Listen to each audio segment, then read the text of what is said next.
a good time of fellowship. A friend of mine from Hot Springs by the name of Jim Lewis sent me a thing on Facebook. He's always putting things out there. I don't know where he finds these, but anyway, I read the story, and the story is about a pastor and his son. And on a cold, dreary Saturday, have you read it? You did? On a cold, dreary Saturday, I believe it was, the young boy comes to his dad, the pastor, and says, "We need to go." And he said, "Where are we going?" He said, "We're going to go out and pass out flyers, inviting people to church or to special services, whatever was going on." And the dad looked outside and he said, "Son, it's wet, it's cold, it's dreary. We don't need to be out in this weather." And the son just kept insisting that we go. And the dad said, "Well, I'm not going."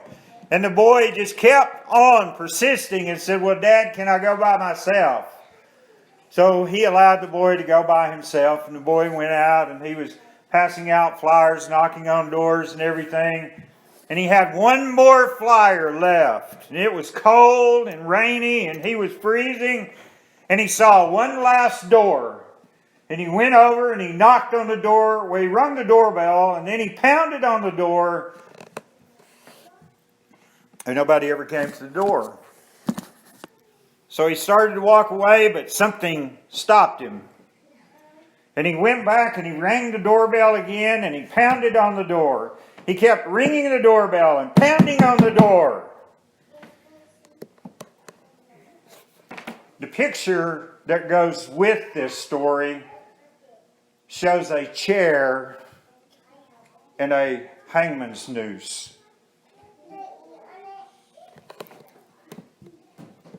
And what the little boy didn't know is that the lady was there, but she was upstairs. In her attic, I believe, somewhere upstairs. And she finally came to the door. And she saw this bright, beaming face. And said, "Yes, can I help you?" And he said, "Here is a flyer about what's going on at our church. We want to see you there. We want to invite you to our services." Sunday morning, this woman shows up at church. And the pastor kind of opens it up and says, "Does anyone like to share?" And this woman stood up, came to the front and said, "I want to share with you what happened to me yesterday." She said, "I lost my husband, my whole world. I didn't know what to do. I was losing everything. I was losing my grip on life." And said, "Yesterday I had gone upstairs and I had put a rope on the door sill or on a beam and put a chair there. And I was about to stand on that chair and I was about to end my life when I kept hearing on the door." And said, "I tried to ignore it, but it just kept getting louder." And she said, "I finally had to go see who it was." And she went downstairs. She said as a result, she came to know Christ that night. And she stood in the services the next day as a born-again child of God. Said everybody in the church got on their knees. And the pastor went to the little boy and just fell on his knees and wept and wept and wept. We never know. We never know something as simple as passing out flyers, what an effect it can have on other people. And God used that. That little boy and that flyer is exactly what that woman needed at that point in her life. God knows how to do. He knows how to work with those who are willing to work. And I guess the sad appetite is the dad, the pastor, thought it was too cold to go outside. It's a chilling story, isn't it? But how many times has that happened? How many people have left this world because we as children of God didn't answer His call? We didn't go when He wanted us to go. We said no because it's too uncomfortable, because it's too cold, because it's too wet, because it's too, whatever the excuse may be. Thank God for the tenacity of a little boy who wouldn't give up. You know, there's a phrase that comes to mind. Quitters never win and winners never quit. Really. And I think it goes the same way in God's service. Quitters never win and winners never quit. I don't know about you, but I want to be a winner. It's not that I'm trying to win heaven. It's just the Bible says he that winneth souls is wise. We need to want to make a difference. How many people here want to make a difference? We need to make a difference. In this world that we live in, we've got so much strange thinking out there. We're going to talk about a little bit of that this morning. We're talking about church. Listen to this. The world says if it profits them, it's okay. The truth, if it pleases God, it's okay. Much profit is great gain, according to the world. We need to please God rather than men. Pleasing God and praising God is much more important than pleasing people. And that's the truth. And church is not about pleasing people. I'm sorry to tell you, but church is not about pleasing people. It's about worshiping God. We have met here today to give God honor and glory. Due honor and glory. It's not that God is undeserving. He is all deserving of all of our praise, of all of our worship, of all of our thanksgiving. He is worthy of every bit of it and more. There's no way we can thank God for all of the things that He has done for us. You remember the song that we sing, Count Your Blessings, name them one by one? Do you think you could count every blessing that God has given you? When you say you had counted them all, you probably missed one, or two, or three, or 100. I mean, just the smallest things, the little things. And it seems as though when people get older, they are more thankful for the things that a lot of younger people just take for granted. Health, eyesight, hearing, a lot of things. When we're young, we don't think about those things as blessings, but they are. You're young and you can get up and do whatever you want, whenever you want, and we can't all be like Jerry Nixon and still like we were when we were 18, full of vim and vigor and energy and all that kind of stuff. And Rick's got the muscles, you know. They have a cure for that. I saw it on TV. It's got to be true. But really, in John chapter 2, beginning in verse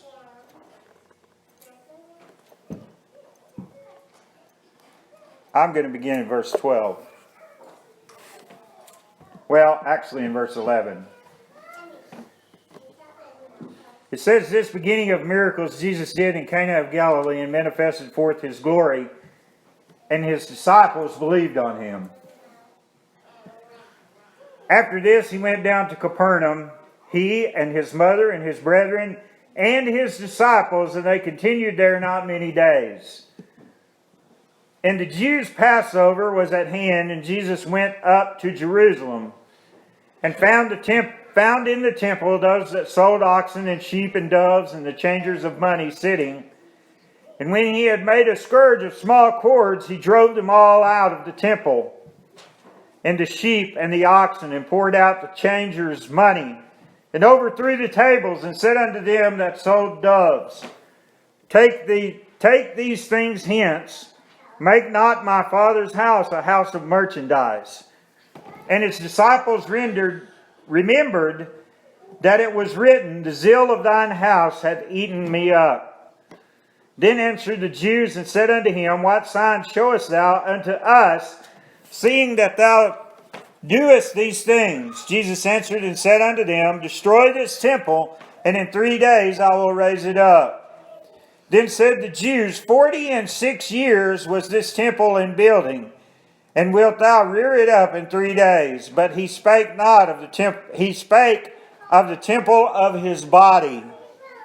When therefore he was risen from the dead, his disciples remembered that he had said this unto them, and they believed the Scriptures and the word which Jesus had said.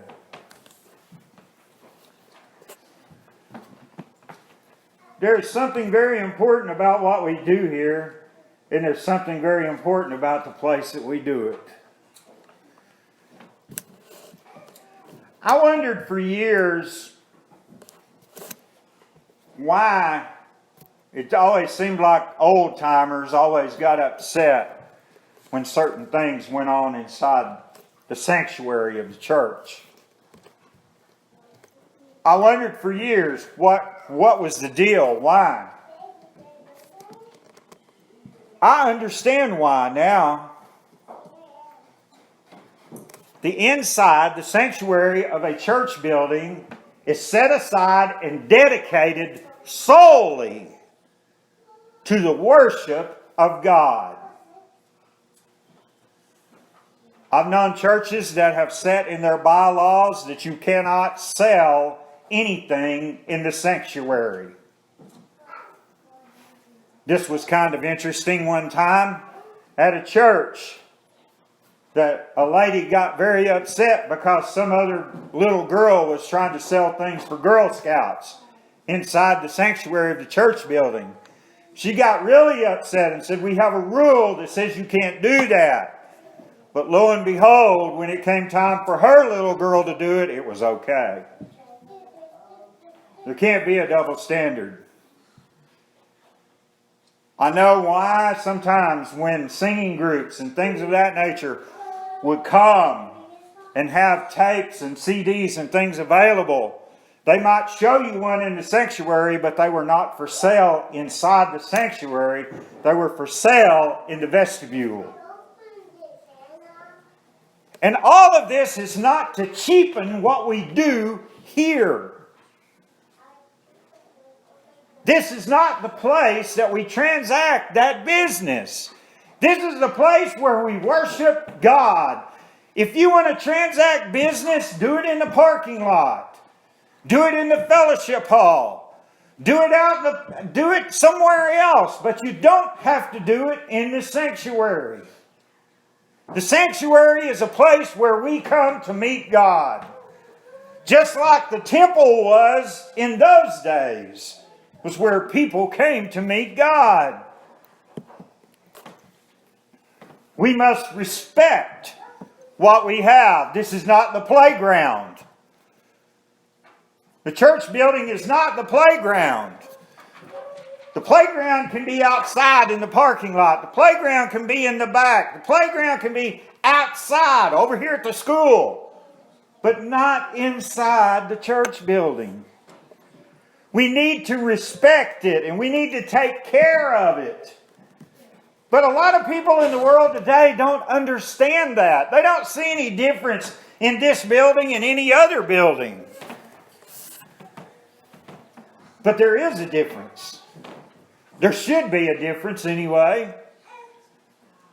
When we just allow any and everything to occupy and take place in our special place, it cheapens what we do here. And this is where we honor and glorify God. This is where we worship. We offer praises to His name. This ought to be the place where people can come and kind of leave the world outside and come in and worship Him. And maybe we haven't taught enough on that over the years. Maybe that's the issue. But you've got society saying that church has no relevance anymore. But yes, it does. And it should have a special place. God desires a special place. Jesus came. And can you imagine, much to His disgust? Here's what was going on. They were selling sheep and cattle and things. And these sheep and cattle were not just ordinary sheep and cattle. I mean, they were fit for sacrifice. They had no blemish, anything like that. But it was for convenience. The people who traveled a long ways that couldn't bring their sacrifices with them, they could buy them here. In the temple. And of course, you know the price was exorbitant.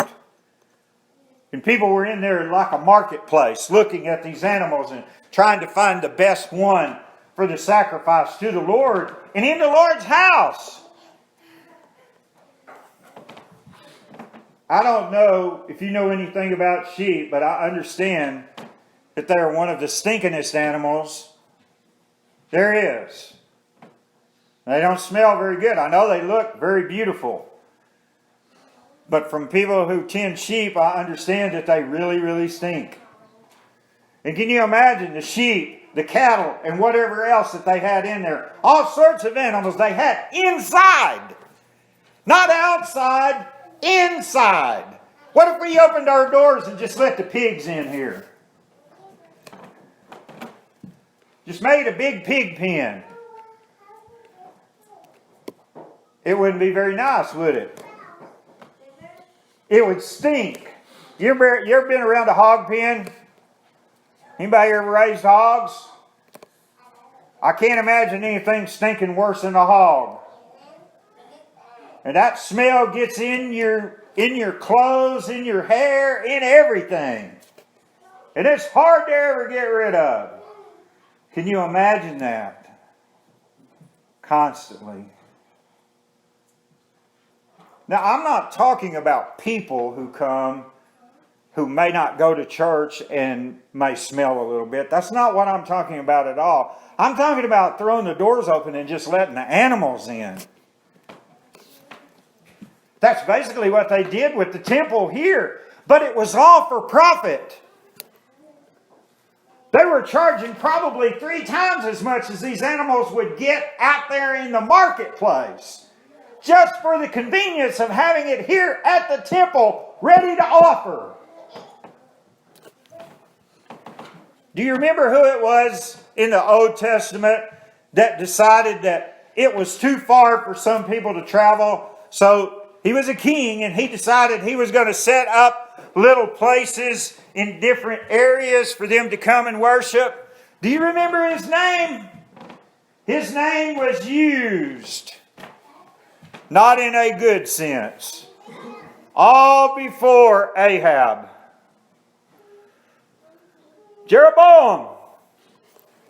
Jeroboam decided we're going to make it convenient. Boy, we live in the day of convenient, don't we? Somebody told me the other day, we were talking about how convenient it is to go to Walmart now because you can call ahead, order your stuff, you can even pay for it. And pull up out there and they will bring everything out to your car. Somebody said they will even bring it to your house. I said, will they come in and put it in your cupboard? For a price, I'm sure they would.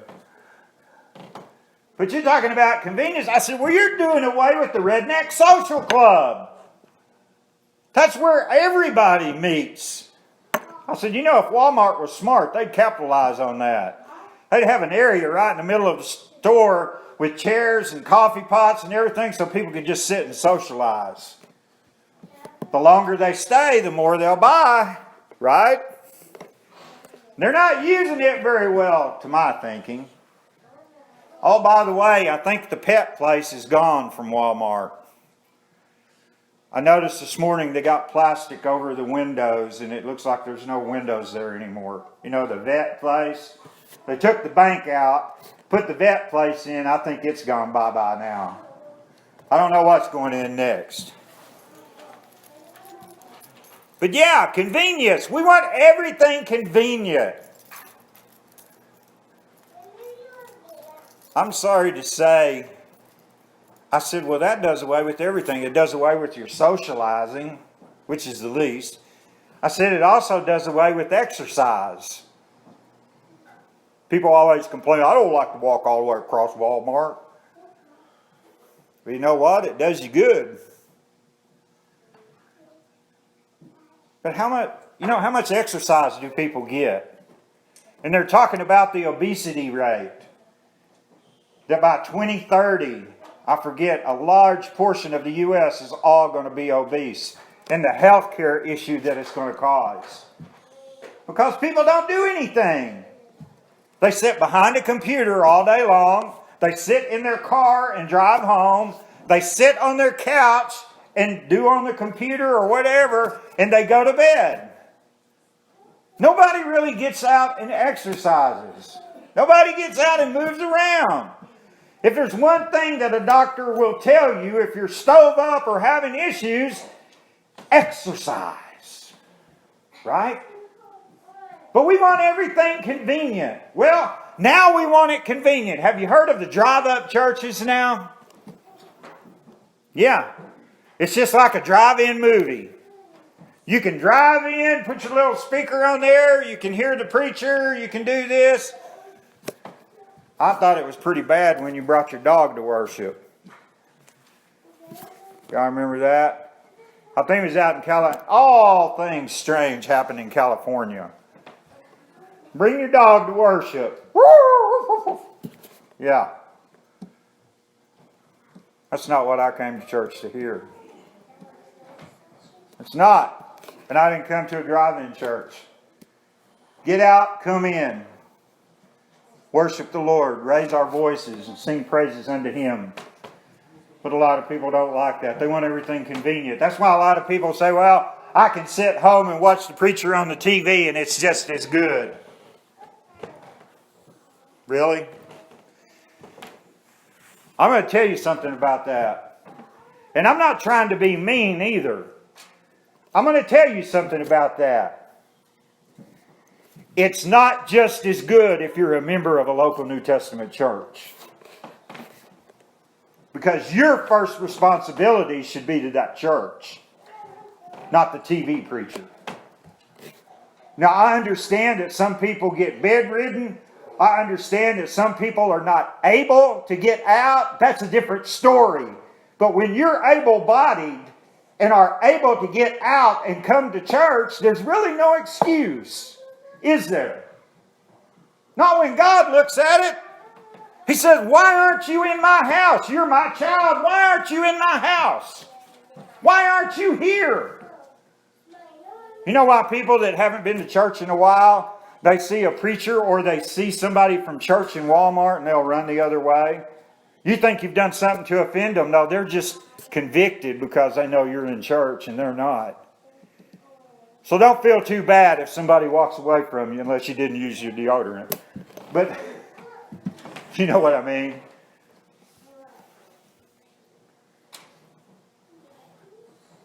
But you know, people want to treat God any old way and then expect God to be there. I tell you what, if God was like us, we'd be left all by ourselves a lot of times. And I'm thankful that God's not like us. We get fed up with things. God puts up with a lot of things. He does. And I'm going to tell you, I'm going to make a statement this morning. And again, if this offends you, I'm sorry. Everything that goes on in the walls of a church is not always necessarily Christian. It's not. There are a lot of things that go on under the name of church in the four walls of a building dedicated to the honor and glory of God that are not Christian. And by the way, that word Christian means Christ-like. One rule of thumb as far as church is concerned. Does God get any honor and glory out of it? No? Don't do it. Don't do it. As a church. Because we have a responsibility to bring honor and glory to Him. And we are supposed to be Christ-like. But a lot of things that are called church are not church. Because they're not Christian. You know, there was something about the disciples in the days of Jesus. People could just be near them and know that there was something different about them. Can people tell there's something different about you because you're a child of God? They should be able to. They should be able to. They should be able to look at you and see someone that doesn't just give up at the drop of a hat. That doesn't just quit because somebody hurt my feelings. You know, I've heard so many people, I ain't never going to go to that church anymore. They hurt my feelings a long time ago. Well, are the same people still there? No, they're all gone. I said, well, what's your excuse now? Have you not ever had your feelings hurt before? Have you not? Lord knows how many times I've had my feelings hurt. But you get over it and go on. You don't give up and quit. You don't surl up. You don't grow up. That's what I tell kids all the time. I said, you need to grow up.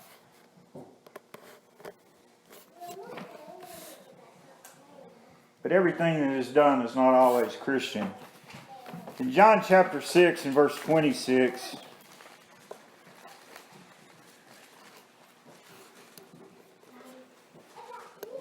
Jesus answered them and said, verily, verily, I say unto you, you seek me, not because you saw the miracles, but because you did eat the loaves and were filled. You didn't believe because I did the miracles. You believed because I filled your belly. Remember when He fed the 5,000? Yeah.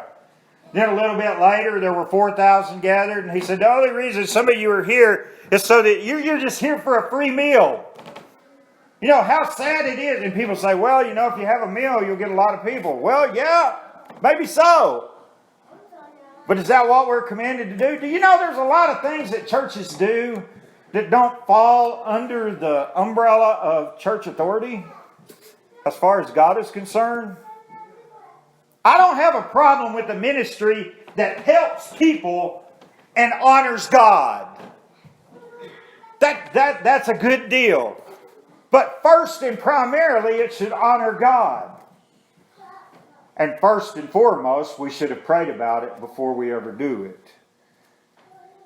And how many people come up with an idea? Well, they just came up with an idea. Did you pray about it? Well, did you pray about it? Is it something that God has laid on your heart, or is it something that somebody suggested and you thought it sounded like a good idea? David did a few things in the Old Testament that sounded like good ideas, but God was very displeased with them.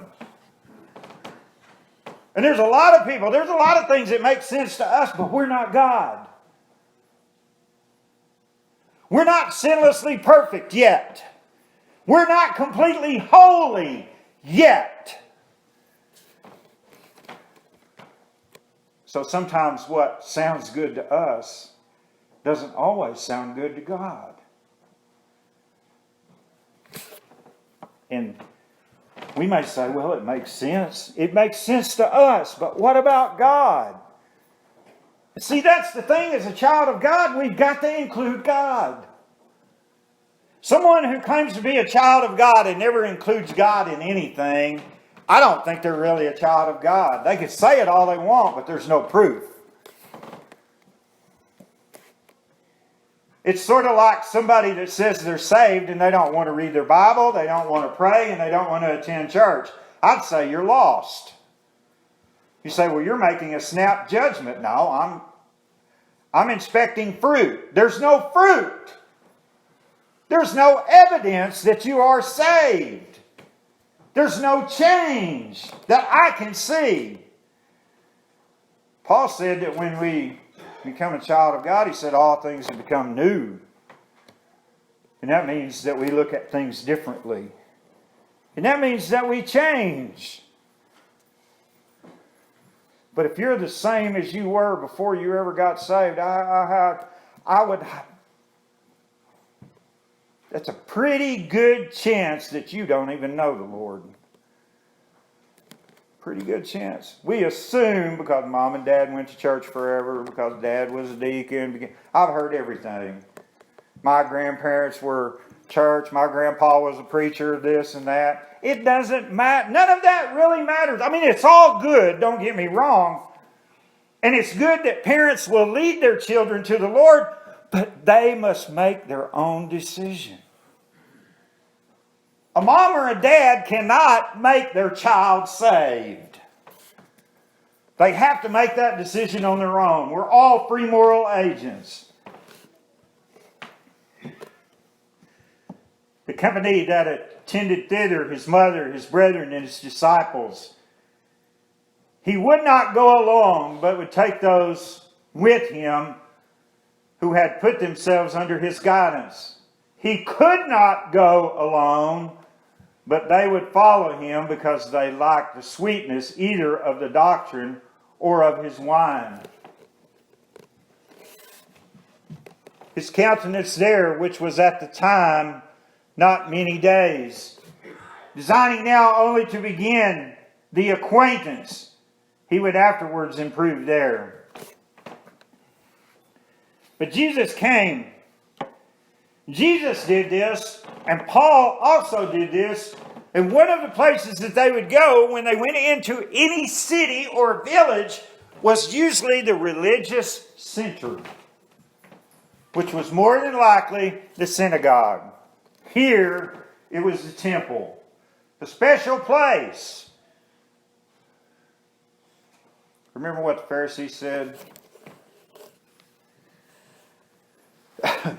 It took 46 years to build this temple, and you're going to build it back in 3 days. I can imagine their laughter, but they completely misunderstood what Jesus was talking about. You see, sometimes God is talking to us, and all we can think of is earthly. We're not thinking spiritually or eternally. Just sort of like the phone call that I got Friday, and I was persuaded beyond a shadow of a doubt that it was somebody else besides Zach Bateman. Because I know another Zach. I should have known something was up when Josiah said, Zach's already married. Zach King. But I never, because I was persuaded that the guy who called me was Daniel, Zach's dad. And the woman that left a message, I never did hear her say Lisa. I thought it was Tina, because she sounded like Tina. Tina's a school teacher in the Fort Smith School District. And I could have swore it was them, but it was not until we got down there yesterday and all the Batemans showed up. And it's like, I looked at Michael and I said, why are you here? And it still didn't dawn on me. He said, I'm here for Zach's wedding. I said, well, he knew Zach King?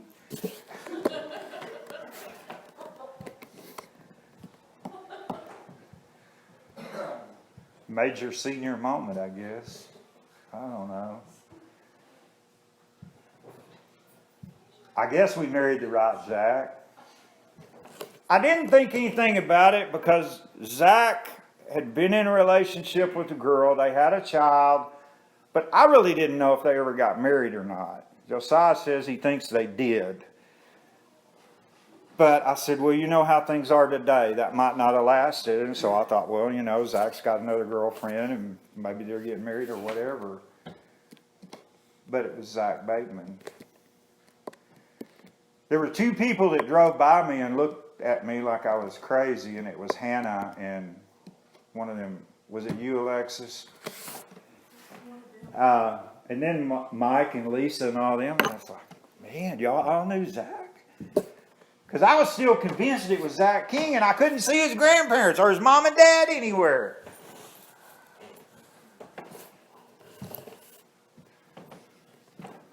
Yeah. They followed Jesus. They went with him to this place. They went to the temple, and they knew what the temple represented. Not only were there animals there that people could purchase for sacrifice, there were the money changers. The money changers were those people. I don't know if you've ever been to a foreign country or not, where you can take your American dollar and switch it into whatever currency. And usually there'll be a chart that will show you the exchange rate.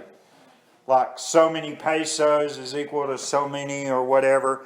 If you ever go to a foreign country and you want to conduct business there with currency in that country, you will have to change your American dollars into whatever currency they're using. This was kind of like what it was. All those people who traveled, because the temple was everywhere everybody came. And they came to the temple and they didn't have the currency that was being used in the place.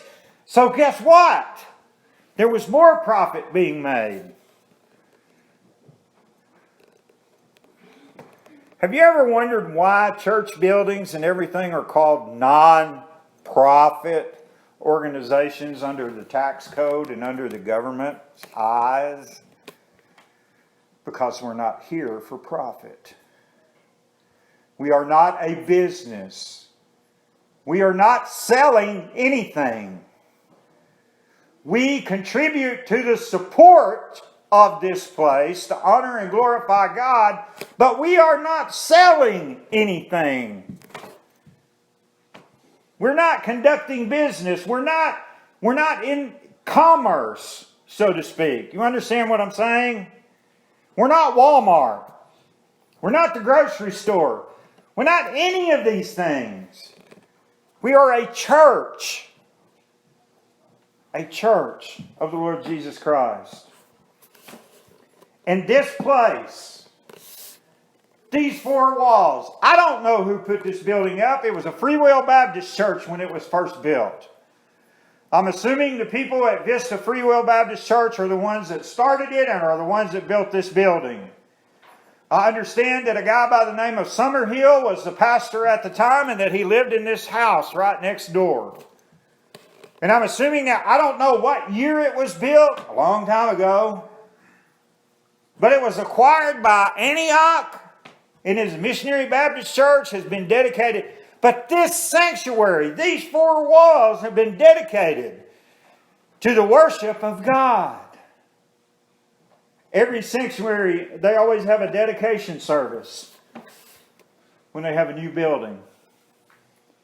And they dedicate the sanctuary to the worship of God. And the temple was God's house. This was a place for people to come and meet God, not buy cows, not buy sheep, not have birds flying over their head. It was not the marketplace, but they had made it the marketplace. And can you imagine? I always call what Jesus did righteous indignation. He had every right to make a whip and drive them out. And he did. I believe it's in Matthew's gospel where he says, "You've made my Father's house, it's a den, you've made it a den of thieves. It is a house of prayer." This is a place where we come to meet God. This is a place where we worship God, not where we conduct all of this business that you do out there in the world. And that's the way it should be. You remember, there's a song in our hymnal. We haven't sang it in a long time, but I know Jerry has picked it out. It's called "Brethren, We Have Met to Worship." Brethren, we have met to worship. I don't know if that's the name of it, but that's some of the lyrics. We have met to worship, and that's what we've met to do here today.